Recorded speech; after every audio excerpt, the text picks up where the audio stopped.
Mi historia tiene una conexión muy fuerte con el Joelma, pero no se reduce solo a acontecimientos que se encuentran en libros o documentos históricos. Lo que viví ahí, en mi opinión, fue algo que alcanzó un nivel más allá de lo que logramos explicar o entender completamente. Mi contacto con el edificio comenzó en 2014, cuando fui contratado por una empresa de tecnología que acababa de instalarse en el lugar. Debo confesar que, aunque ya conocía la historia del edificio y las tragedias asociadas, nunca tomé muy en serio las narrativas sobrenaturales. Siempre me consideré escéptico y una persona bastante racional y práctica. Sin embargo, todo eso cambió después de lo que experimenté en el 13º piso. Al principio, todo parecía perfectamente normal.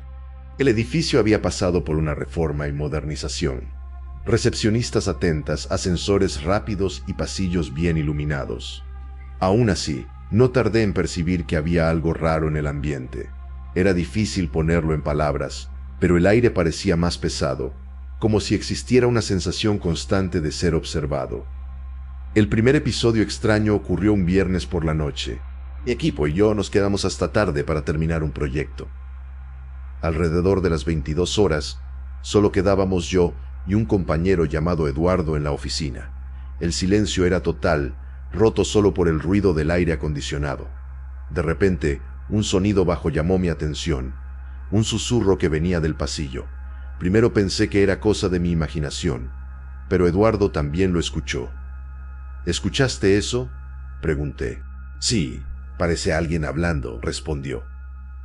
Fuimos al pasillo a verificar, pero no encontramos a nadie. El sonido, sin embargo, persistía, ahora más cerca, como si viniera de una de las salas vacías. Decidimos abrir la puerta de donde parecía venir el ruido, pero en el instante en que lo hicimos, todo se silenció. Nos miramos, incómodos, y volvimos a nuestra sala sin decir ni una palabra más. La semana siguiente, empecé a escuchar comentarios de compañeros que evitaban usar uno de los ascensores, especialmente el del lado izquierdo. Decían que paraba con frecuencia en el 13º piso, sin que nadie lo hubiera llamado, y que en ciertas ocasiones se podían escuchar sonidos extraños ahí dentro.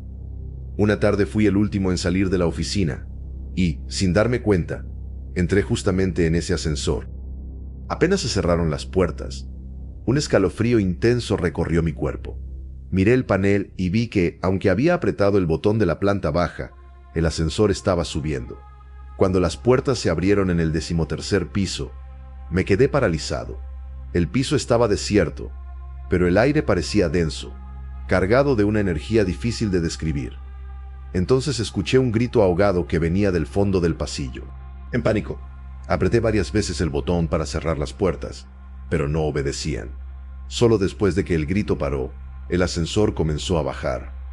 Salí del edificio temblando, prometiendo nunca más entrar en ese ascensor. Algunas semanas después, la empresa llamó a un sacerdote para bendecir el edificio. Uno de los directores era muy religioso e insistió en la idea después de escuchar los relatos de los empleados. El sacerdote llegó una tarde soleada y apenas entró, su rostro cambió. Parecía inquieto, mirando a su alrededor como si percibiera algo invisible para los demás. Al llegar al 13º piso, pidió quedarse solo unos minutos antes de comenzar la bendición. Lo observé de lejos y vi cuando apoyó las manos en la pared y empezó a rezar. De repente, retrocedió, visiblemente afectado. «Algo terrible pasó aquí», dijo con voz temblorosa. «Las almas que murieron todavía están atrapadas, clamando por ayuda, especialmente 13 de ellas». Después de la bendición, el sacerdote me llamó para conversar en privado. Me contó que sintió una presencia muy fuerte y que esas 13 almas estaban conectadas de alguna manera con los acontecimientos del pasado. No encontraron paz y por eso seguían vagando por el edificio, principalmente cerca de los ascensores y las escaleras, lugares donde muchas personas perdieron la vida en el incendio. Tras ese encuentro, comencé a tener pesadillas constantes. Soñaba con pasillos oscuros llenos de un humo espeso y escuchaba voces llamando mi nombre. Una de las noches desperté sudando frío, con la nítida sensación de que alguien estaba al lado de mi cama. A la mañana siguiente, al mirarme en el espejo, vi marcas de manos pequeñas y sucias en mi camisa, como si un niño me hubiera tocado. Me quedé aterrado, pero aún resistía a aceptar que era algo sobrenatural. Las pesadillas se intensificaron, y ir a trabajar empezó a ir acompañado de un miedo cada vez mayor. Decidí que no podía seguir ignorando eso, y comencé a buscar respuestas. Conversé con empleados más antiguos del edificio. Un guardia de seguridad, don Ernesto, fue particularmente abierto. Las 13 almas no descansan, muchacho. Aparecen para quien ellas eligen. Puede ser porque quieren algo de vos, o porque necesitan ser recordadas. Sea lo que sea, no ignores. Escucha. Le pregunté qué quería decir con aparecen para quien ellas eligen, pero solo sacudió la cabeza y me advirtió que nunca me quedara solo en el 13º piso después de las 19 horas. Naturalmente, la curiosidad habló más fuerte. Pocos días después, decidí investigar solo. Un viernes por la noche, esperé a que el edificio quedara casi vacío. La única iluminación venía de las luces de emergencia, y los pasillos estaban sumidos en un silencio sofocante.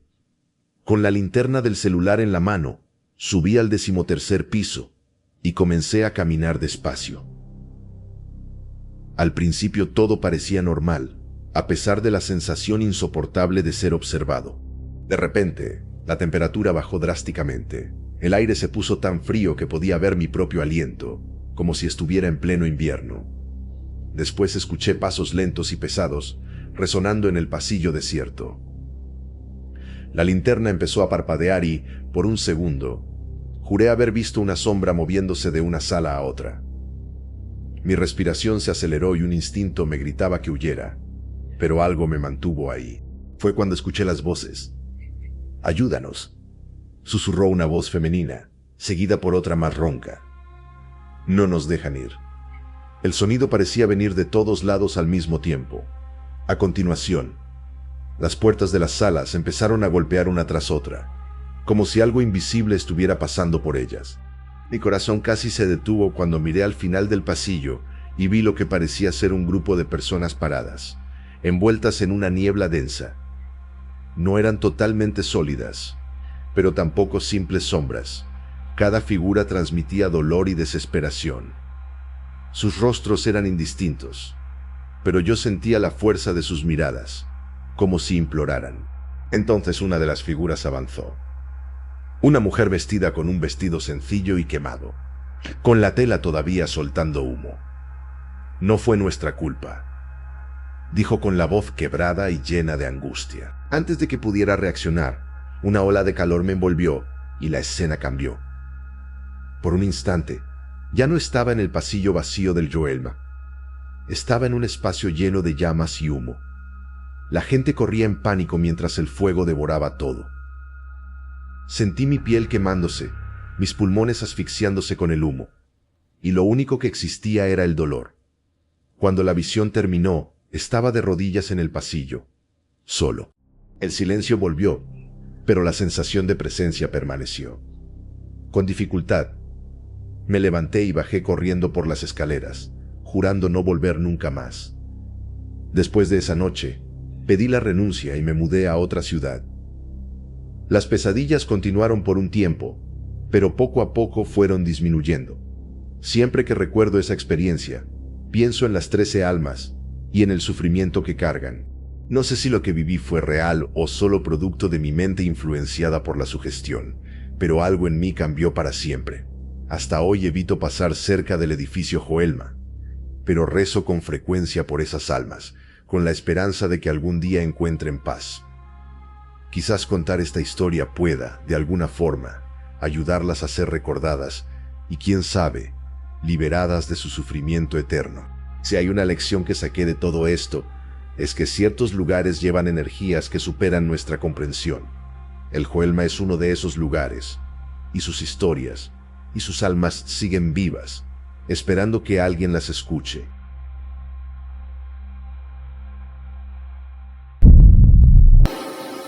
Si te está gustando, déjale tu like que nos ayuda muchísimo a seguir.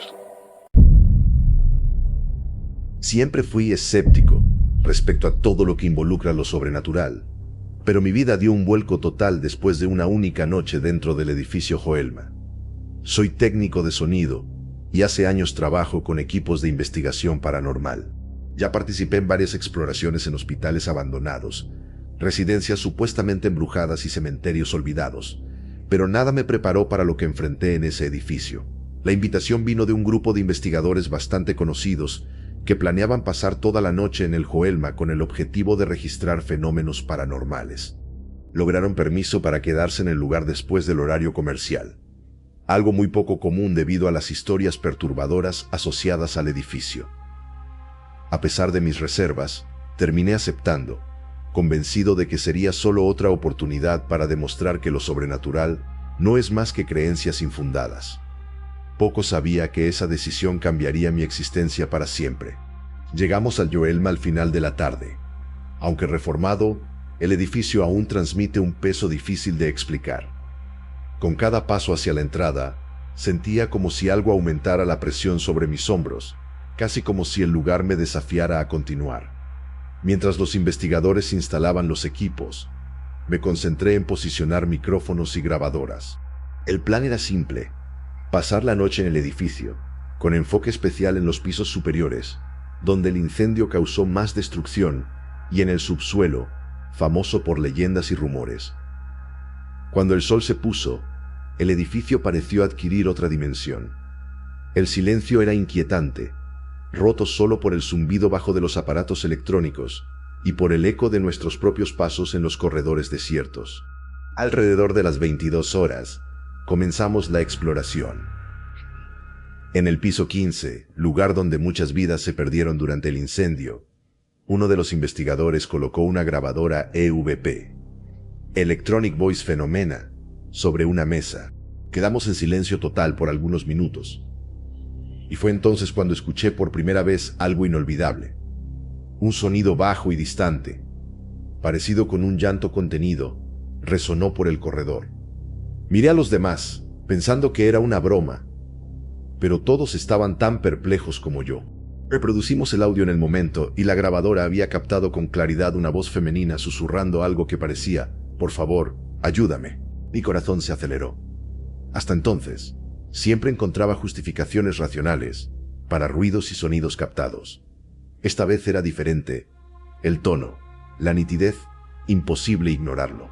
Decidimos verificar el famoso ascensor, que, según los relatos, nunca volvió a funcionar normalmente desde el incendio. Era conocido por detenerse solo en pisos vacíos, y a veces abrir las puertas sin ser llamado. Mientras ajustábamos equipos, el ascensor bajó solo hasta el subsuelo y regresó a nuestro piso con un ding siniestro. Las puertas se abrieron lentamente, revelando un interior vacío, pero con un olor fuerte y metálico que nos hizo retroceder de inmediato. «Eso es olor a sangre», murmuró uno de los investigadores. Poco después, escuchamos pasos en el corredor. Corrimos a verificar, pero no encontramos a nadie.